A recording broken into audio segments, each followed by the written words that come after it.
How to log into TD Ameritrade. Hi everybody, welcome back to our channel. In today's video I'll guide you through the steps on how you can log into TD Ameritrade, so make sure to watch the video till the very end. If you'd like to log into TD Ameritrade, it is actually very simple to do so, because all you have to do is first of all simply open up your browser, go to tdameritrade.com. I'll also make sure to drop a direct link down in the description box below. Once you go to tdameritrade.com, you're going to be able to see this type of interface, where what you need to do is, if you look on the right hand side, you'll be able to see user ID and password. That is where you have to enter your user ID. Once you enter your user ID, make sure to enter your password and then just click the login button if you're logging in for the first time.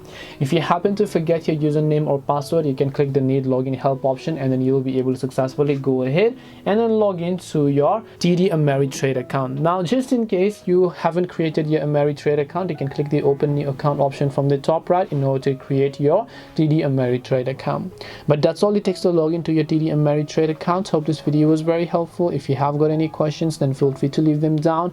Thank you very much for watching till the end of this tutorial, and see you soon in the next video.